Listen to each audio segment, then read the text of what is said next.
your host for the next couple of minutes. This is a weekly vlog where I jump on and talk a little bit about topics related to behavioral health, related to leadership, and other topics that you might think are interesting and worth covering in this segment. Again, my name is Tiffany Jenkins. I am the founder and counselor at Awakening Change Counseling Services.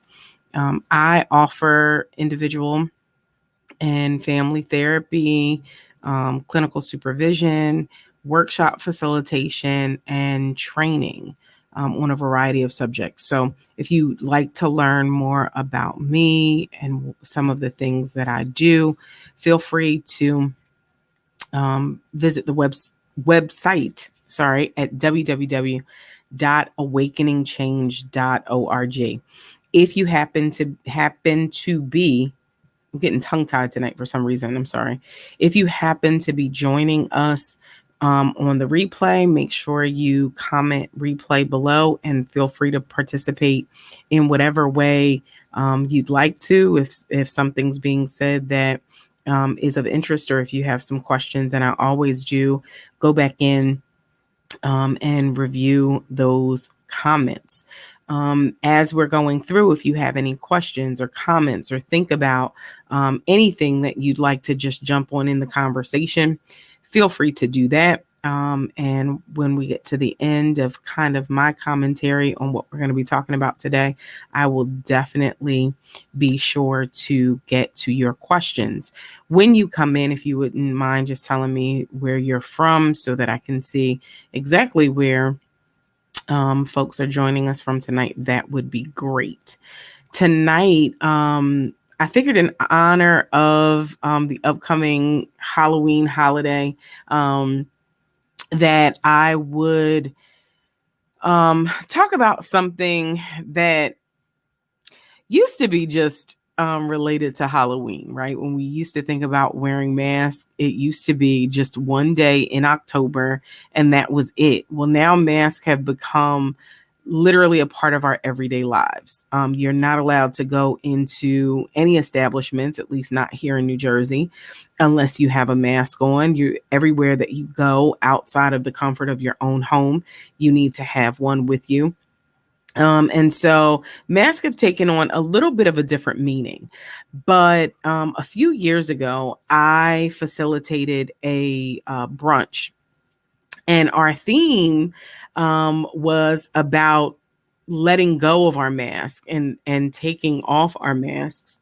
And excuse me, we had a phenomenal keynote speaker, which I might be a little bit biased because she is a very dear friend of mine, but we had a very awesome speaker who shared about just letting go of some of the facade that she had carried around, that, and really looking behind the mask. So it was popping up on my Facebook memories a lot this week. And so I decided, why don't we kind of dig into that a little bit, but from more of a little bit of a clinical perspective. So again, as you're coming in, feel free to just jump in the conversation, share. I will be sharing your comments as we go through the broadcast as they pop up. So I wanted to talk about masks a little bit. So masks, technically, before COVID, when we heard that term, we would think about a defense mechanism. And really, all a defense mechanism is your brain and your brain's way of making something uncomfortable a little more comfortable.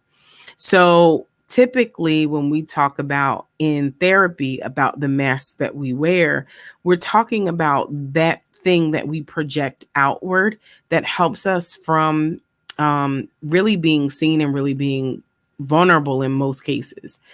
And sometimes that's a good thing, right? Sometimes if you're, let's say, at work and something really kind of grinds your gears, you don't necessarily want to blow up and say the wrong thing and risk, some disciplinary action, we'll say, or a conversation with HR about the way that you came across. So in that case, wearing a mask and not being quite as vulnerable and open with your emotions would definitely be a good thing, right?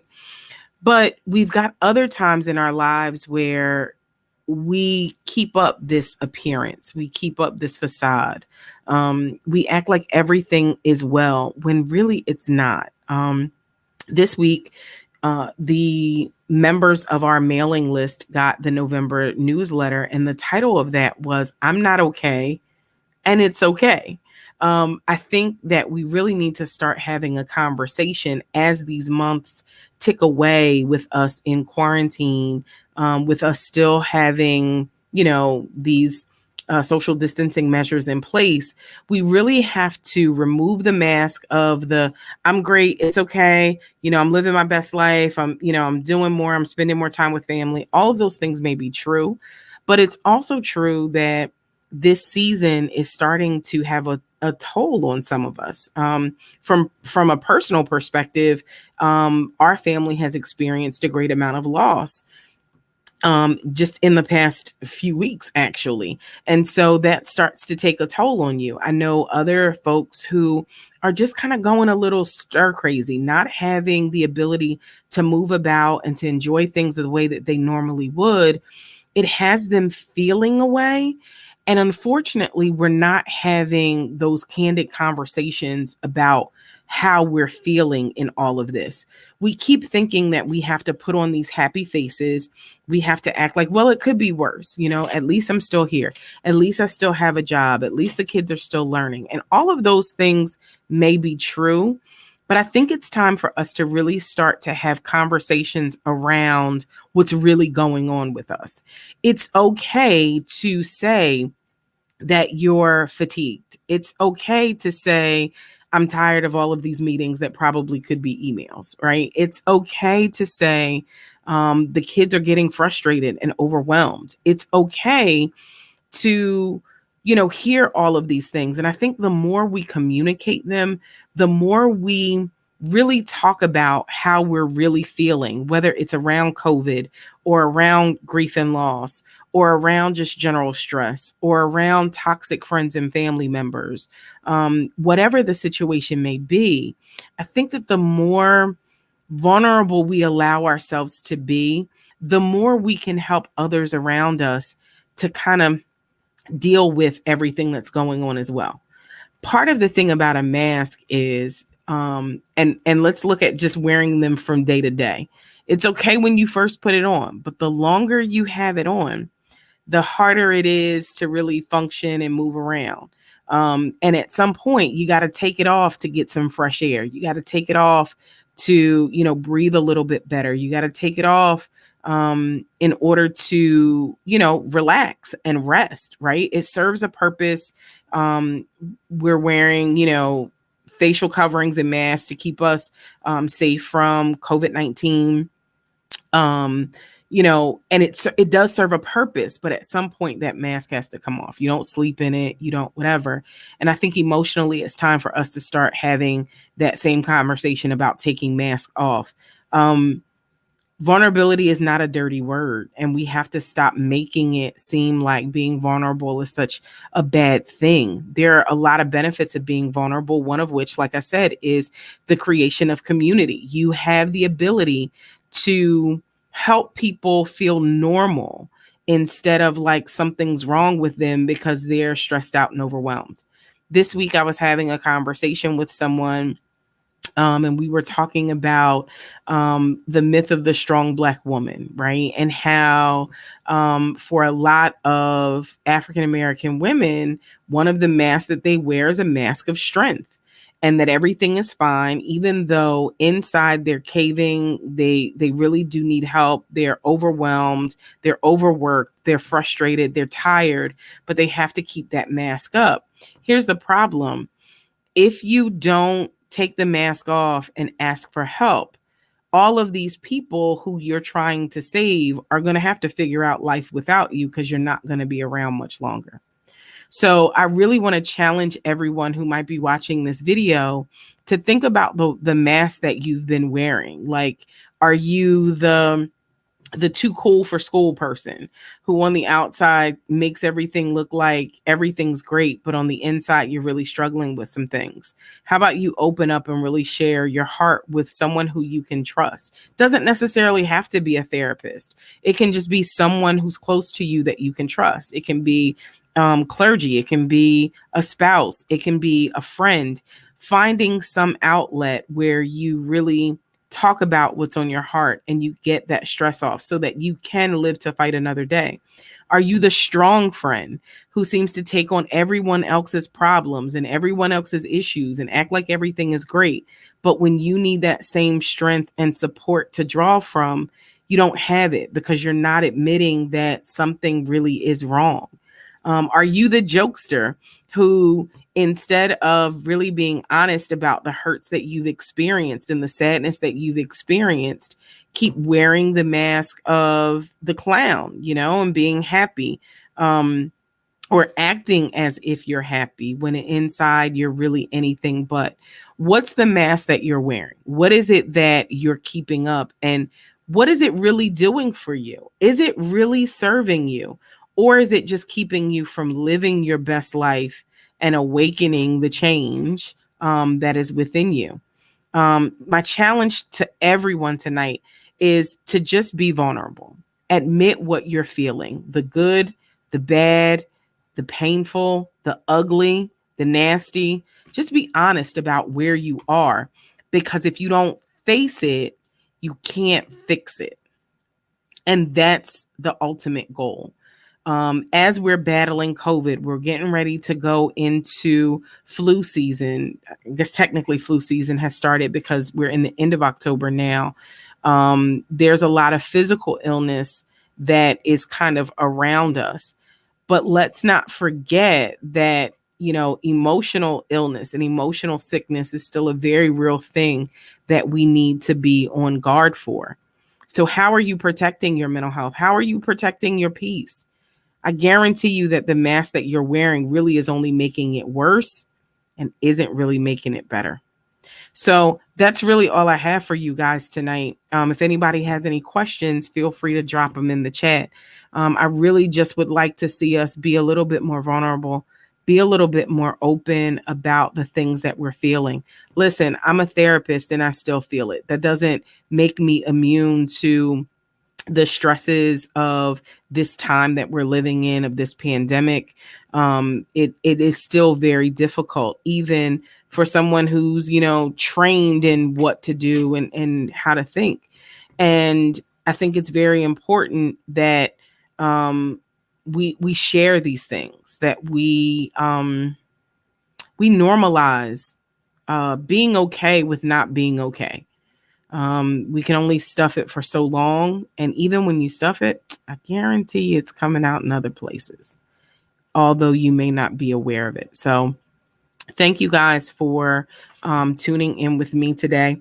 Last week, I said that I would do a giveaway. And once again, no one sent me their information.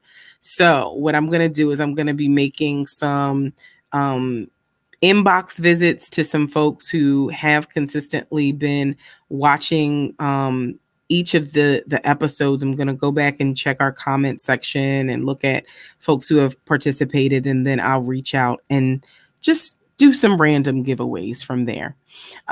Next week, we're not going to be here in this space and time. I've been invited to be a guest on a LinkedIn Live as part of an anthology that I was a part of as a contributing expert. So on next Thursday, the 5th, if you would like to, I would love to have you as my guest on LinkedIn. I'll make sure that the information is posted so that you can check out and participate in that discussion. We'll be looking at, we'll be discussing racialized trauma in the workplace.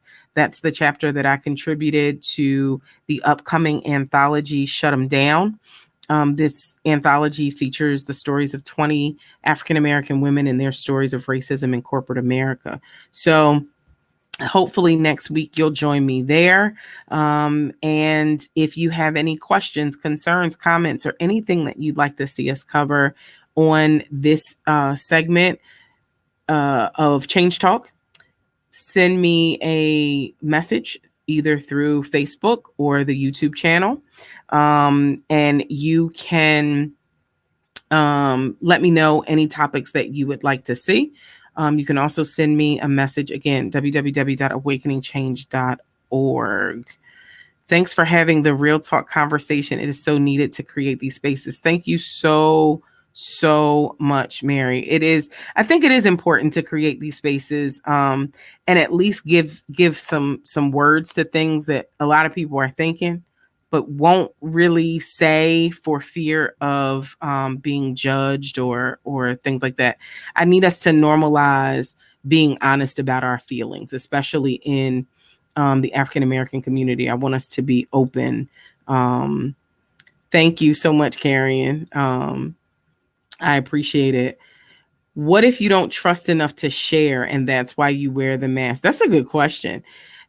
So then if you don't trust anyone else, I would say then find a therapist. And the reason for that is, and I say this to folks all the time, when you find a therapist, that is one person who you are guaranteed cannot tell your secret. And if they do, you will literally be a millionaire, because every therapist is required to carry liability insurance that covers them in the event that they have any kind of misconduct. It's malpractice insurance, just in the same way that your physician has to carry malpractice insurance. So if you don't trust anybody else and you don't have anybody else that you can talk to, I would say talk to a therapist.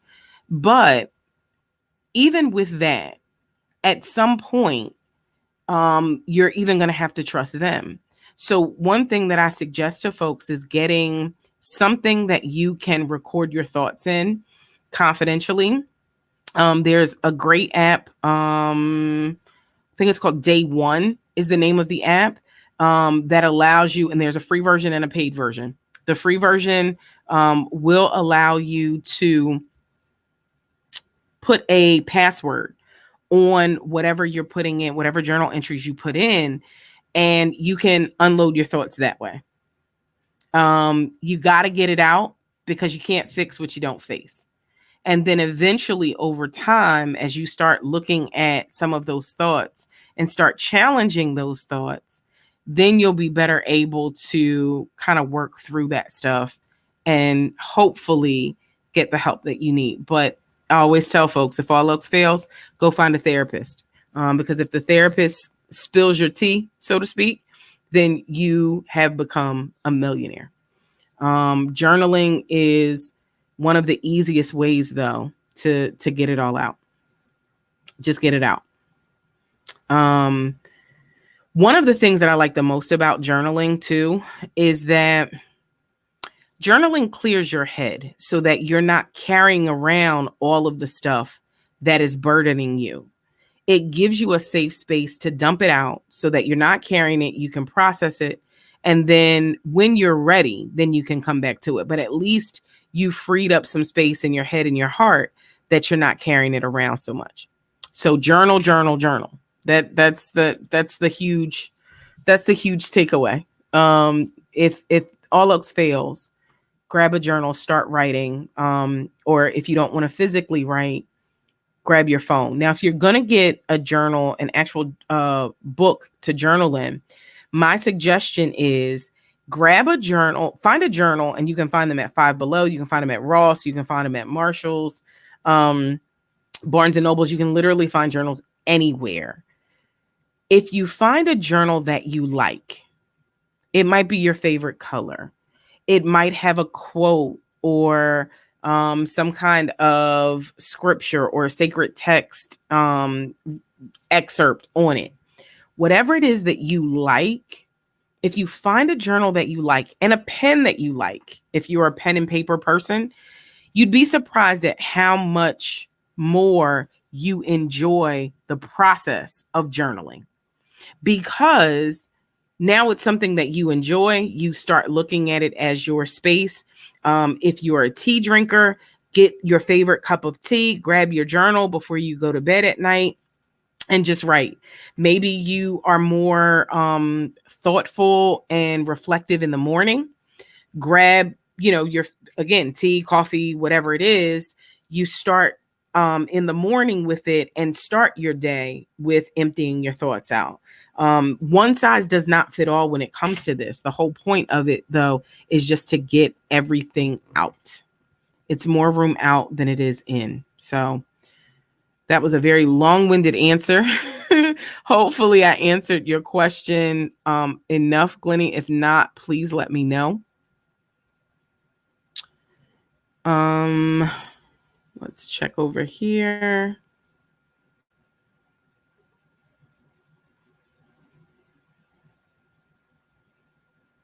Okay. Looks like I forgot to start it on Instagram. So don't have anything on Instagram. All right, guys. Again, I really appreciate you guys taking the time to be with me on tonight. I invite you to go and check out the website. The anthology that I spoke about is at shut'emdownanthology.com. You can visit www.awakeningchange.org or changeacademy.awakeningchange.org to check out some projects that I've been working on. We've got some courses. There's an ebook. There's some more stuff that's coming soon. If you are not already, I would encourage you to get on our mailing list so that you always stay in the know about the latest projects that I am working on, as well as just getting a dose of some inspiration in your inbox every month or so. So again, thank you so much for watching.